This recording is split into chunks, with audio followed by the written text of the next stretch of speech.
Hi folks, Kieran here again. Hope you're all good. This is a response video to Nicolaus de Silentio. Apologies if the pronunciation of Nicolaus is wrong, or Silentio. I didn't quite catch what the pronunciation should be. Anyway, thanks for your reply video, Nick. I really appreciate that. Okay, so I'm moving on to my response.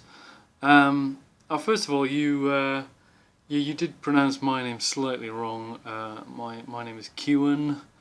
It's my real name, and the pronunciation of it has been a problem all my life. It's a pretty unique name, so I decided to vlog under my real name essentially, because otherwise you end up with two names and it's just a bit confusing and annoying. But I think I should have spelt it more phonetically or something rather than the way I actually spell it in real life, because, as I say, it has caused a few problems. But half the people, or at least more than half, can pronounce it wrong. Okay, so you responded to my hypothetical idea of question of whether you would steal from a billionaire to feed a starving child. Now, I think with that one, you basically said that you wouldn't come to that probably. You'd be pretty low down on your list of ways to respond to that situation. Now, I'd just like to rehash or clarify the hypothetical. Basically, what I'm saying is, what would you do if it really came down to stealing from a billionaire or the starving child starves? So the only way in this hypothetical to save this starving child is to steal from a billionaire. All the other options are, for some reason, not open to you. You've tried them, they failed, whatever. What I'm trying to tease out with that is whether you're a kind of whether you believe in property rights as a kind of moral absolute, whether that is a kind of core, sort of absolutely true in every case thing for you, or whether you just want people to be happy or whatever, or to maximize welfare or well-being or preference satisfaction or something, and that you believe property rights are the best way to achieve that. So basically, that's what I'm trying to work out here, where you're coming from with this. I suppose aside from that, it is for me quite a convincing argument against being one of these absolute sort of property rights ethicists, or whatever the word is. So there is that as well. Okay, so you mentioned that you don't think capitalism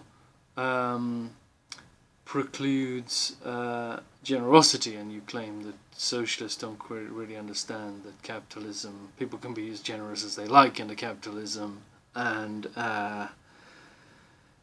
they don't seem to realize that, and it's true. I mean, I agree with you with that. I think, and I also agree that most socialists, I'm a socialist, but a lot of my fellow socialists have different ideas about capitalism than what I do.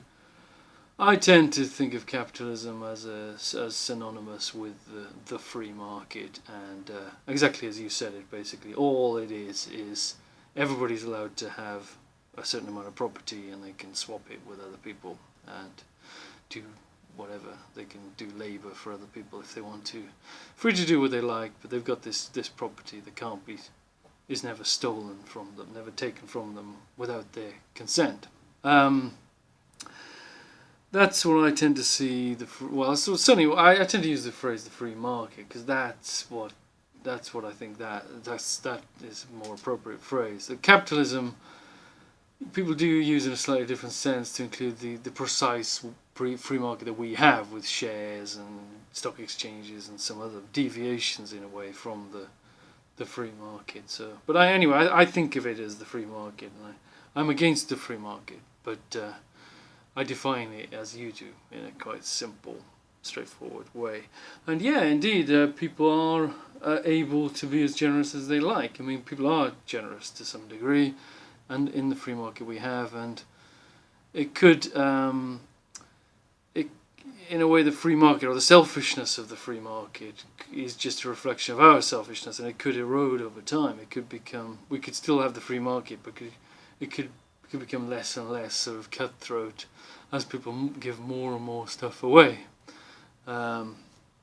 Actually, as we get more abundance of wealth, that does happen. I mean, we do have, sometimes you do actually online, you do have websites giving stuff away free. You have websites that sell stuff. They often have a section in which you are free. You get free stuff. Just pick it up if you want it. Presumably 100 years ago, you wouldn't have had free sofas and things going around. So yeah, that's true. But I still think the main people are still starving. So I do, and there is inequality. I don't see inequality going away. So I think I am against the free market. Anyway, next point. I've made some notes here from what you said. What did you say? Yeah, you're talking about freedom versus equality, and well, for you, freedom.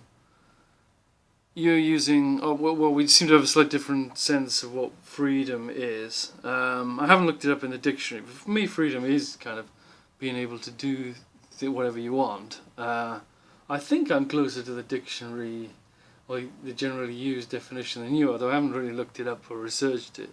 I mean, for me, freedom could include freedom from necessity. I mean, if you lose all your limbs to a disease, you lose a lot of freedom, even though it wasn't coercion of someone else that did it. If someone provides you with some new limbs, that will give you a lot more freedom, even though, it wasn't. Nobody was ever coercing. No one was ever like doing bad things to you.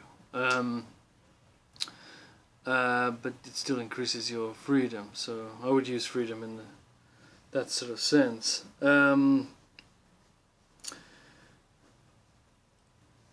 Okay, so you're also saying that for you, basically, freedom or equality. Equality is good, but it's all you're talking about is equality of each person having the right to life and property. Whereas if you say enforcing greater actual equality of things like wealth or happiness, even, or property. But you actually use the word impossible, which is interesting. I don't know if you mean actually it is literally impossible to do it. You don't really give sort of practical opinions. You don't really say why it would not be possible. I think it is possible. I advocate a system where called equal satisfaction, which admittedly no one on the left or the right really supports, but I do. And it basically is the state will work out how satisfied each person is, or what proportion of their wants are being met, and actually equalise that for people. But I think it's technically possible. May not be desirable to you or most people. I think it would work pretty well. You could have equal income, couldn't you? There's another system I've been dealing with on the left, which is called participatory economics, and on that system you have equal pay for effort. You have effort-based pay, basically. If you do a certain amount of effort and another person does a certain amount of effort, doesn't matter how productive it is, you get equal pay. That would, I think, work in the sense that it would promote effort. The system wouldn't grind to a halt. But maybe when you say impossible, all you meant was impossible. It'd be impossible to do that without violating people's right to property. And I guess you're right. You can't redistribute without stealing from the rich, if you like.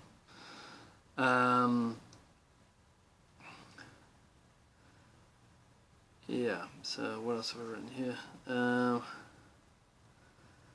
I do mention something about the government putting guns to rich people's heads. This is often mentioned. I've encountered this kind of idea of the government putting guns to people's heads before. Would say in the defence of redistribution, it doesn't really have to be the government. It could be a popular referendum, and people could just say we want a certain amount of. Everybody should have a guaranteed whatever £6,000 a year. 10 grand a year from the rich people to the poor people, and it shouldn't go to the government. It should go to the poor people, and you could have that, and it wouldn't really be going to the government at any particular point. It might be going through the government if you like, but it wouldn't stop.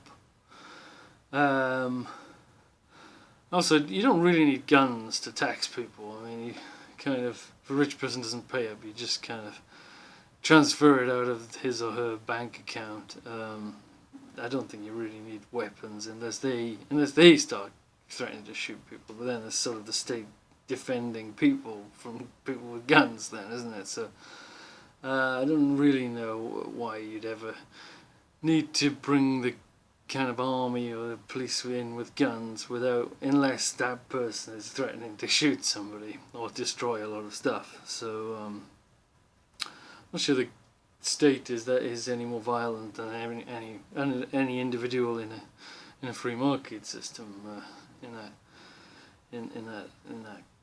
sense.